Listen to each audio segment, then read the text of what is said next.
कहानी की शुरुआत होती है एक सुनसान हाईवे से, जहां एक कार तेज रफ्तार में अपनी मंजिल की तरफ बढ़ रही होती है। लेकिन अचानक कार का एक टायर पंचर हो जाता है और गाड़ी बुरी तरह अनकंट्रोल होकर सड़क पर इधर उधर डगमगाने लगती है। किसी तरह ड्राइवर कार को संभाल लेता है और सभी लोग सुरक्षित बाहर निकल आते हैं। इस कार में 3 लड़के और 3 लड़कियां होती हैं, जिनके नाम है जोडी, एरिक, जेफ, कैरन, टॉड और उसकी गर्लफ्रेंड सारा। ये सभी लोग जोडी की बहन की शादी में उसे सरप्राइज देने जा रहे थे, इसलिए माहौल काफी अच्छा था। लेकिन उन्हें बिल्कुल भी अंदाजा नहीं था कि कुछ ही मिनटों में उनकी जिंदगी बदलने वाली है। सभी लोग कार से स्टेपनी निकालकर टायर बदलने की तैयारी करने लगते हैं। तभी उन्हें एहसास होता है कि ये हाईवे पूरी तरह सुनसान है। काफी देर से वहां से कोई दूसरी गाड़ी भी नहीं गुजरी थी। मुसीबत यहीं खत्म नहीं होती। जब वे अपने मोबाइल देखते हैं तो किसी के फोन में नेटवर्क नहीं होता, यानी अब वे ना किसी को कॉल कर सकते थे और ना ही किसी से मदद मांग सकते थे।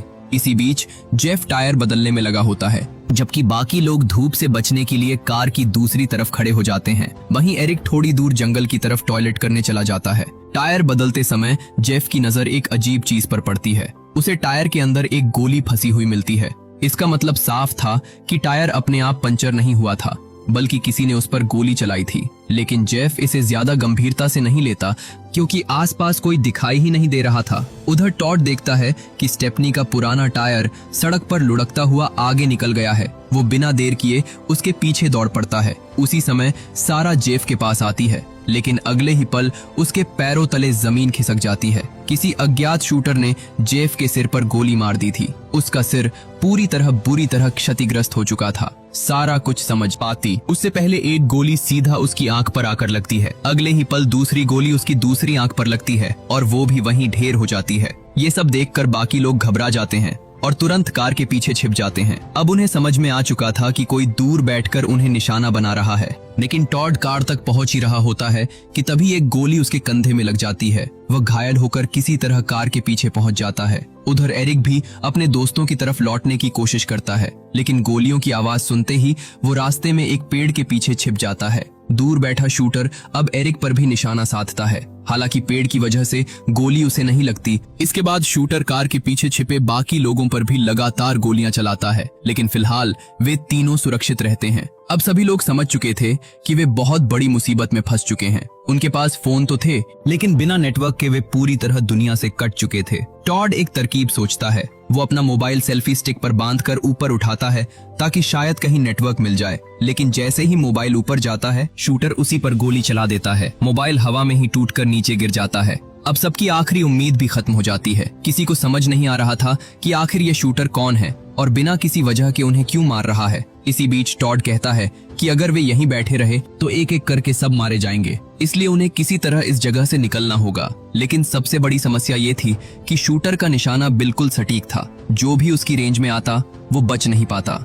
तब जोडी अपने मोबाइल का कैमरा ऑन करती है और धीरे धीरे उसे अलग अलग दिशाओं में घुमाने लगती है ताकि किसी तरह शूटर की लोकेशन पता चल सके। उधर कैरन अपना जैकेट कार के बाहर लटका देती है ताकि शूटर उसे इंसान समझकर गोली चलाए और उसी दौरान उसकी सही जगह कैमरे में रिकॉर्ड हो जाए। इसी मौके का फायदा उठाकर टॉड कार के अंदर पहुंच जाता है। क्योंकि टायर पहले ही बदला जा चुका था, इसलिए वो कार स्टार्ट करने की कोशिश करता है, लेकिन शूटर तुरंत गोलियां बरसाना शुरू कर देता है। मजबूर होकर टॉड अपनी जान बचाते हुए फिर से कार के पीछे लौट आता है। कुछ देर बाद जोडी अपने मोबाइल में रिकॉर्ड हुई वीडियो सबको दिखाती है। वीडियो में साफ दिखाई देता है कि शूटर काफी दूर एक ऊंचे पेड़ पर बैठा हुआ है। अब उन्हें ये तो पता चल चुका था कि दुश्मन कहाँ है, लेकिन सबसे बड़ा सवाल अभी भी वही था, आखिर वो उन्हें मार क्यों रहा था। डर के बावजूद कोई भी हार मानने को तैयार नहीं था। हर कोई अपनी जान बचाने का रास्ता ढूंढ रहा था। आखिरकार टॉड अपने हाथों पर टूल किट बांध लेता है और सभी मिलकर कार को धीरे धीरे धक्का देने लगते हैं। उन्होंने कार को न्यूट्रल गियर में डाल दिया था ताकि बिना इंजन स्टार्ट किए उसे आगे बढ़ाया जा सके। उधर एरिक अभी भी पेड़ के पीछे छिपा हुआ था। तभी शूटर अपनी राइफल दोबारा लोड करने लगता है। एरिक इसी मौके का फायदा उठाकर पूरी ताकत से अपने दोस्तों की तरफ दौड़ पड़ता है, लेकिन शूटर कुछ ही सेकंड में फिर से तैयार हो जाता है। पहली गोली उसके पैर में लगती है, लेकिन एरिक फिर भी दौड़ता रहता है। अगली गोली उसे और बुरी तरह घायल कर देती है। फिर एक और गोली उसकी पीठ में लगती है, जिसके बाद वो बेहोश होकर सड़क पर ही गिर जाता है। अब हालत पहले से भी ज्यादा खराब हो चुकी थी और किसी को नहीं पता था कि अगला नंबर किसका आने वाला है। काफी समय बीत चुका होता है। तेज धूप, भूख और प्यास की वजह से सभी की हालत खराब होने लगती है। तभी कैरन की नजर कार के अंदर रखी पानी की एक बोतल पर पड़ती है। वो हथौड़ी की मदद से किसी तरह उस बोतल को बाहर निकाल लेती है। इसके बाद सभी लोग थोड़ा थोड़ा पानी पीते हैं ताकि खुद को संभाल सकें।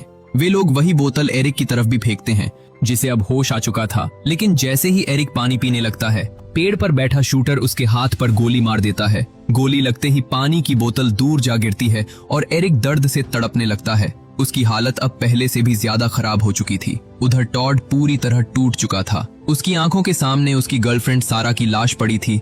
वो कैरन और जोडी से कहता है कि वो सारा से बहुत प्यार करता था। दोनों जल्द ही शादी करने वाले थे, लेकिन अब उसकी सारी खुशियां एक पल में खत्म हो चुकी थीं। इतना कहकर टॉड धीरे धीरे कार के पीछे से बाहर निकल आता है। अब वो सीधे शूटर की रेंज में था, लेकिन हैरानी की बात ये थी कि इस बार शूटर उस पर गोली नहीं चलाता। टॉड सारा की लाश के पास पहुंचता है, उसका हाथ अपने हाथ में लेता है और उसे आखिरी बार प्यार से चूमता है। फिर वो वहीं उसकी लाश के पास बैठ जाता है। उधर एरिक अभी भी सड़क पर घायल पड़ा होता है। तभी उसकी तरफ एक भेड़िया बढ़ने लगता है। एरिक को लगता है कि अब शायद यही उसकी मौत की वजह बनेगा, लेकिन इससे पहले कि भेड़िया उसके पास पहुंचता, एरिक दम तोड़ देता है। ये सब देखकर टॉड अंदर से पूरी तरह बिखर जाता है। तभी उसकी नजर दूर से आती हुई एक कार पर पड़ती है। वो पूरी ताकत से हाथ हिलाकर उस कार को रुकने का इशारा करता है ताकि उसमें बैठे लोग इस मौत के जाल में न फंसें। लेकिन तभी शूटर टॉड पर फायरिंग शुरू कर देता है। एक गोली सीधे उसके सीने में लगती है और वो सारा की लाश के पास ही गिरकर हमेशा के लिए शांत हो जाता है।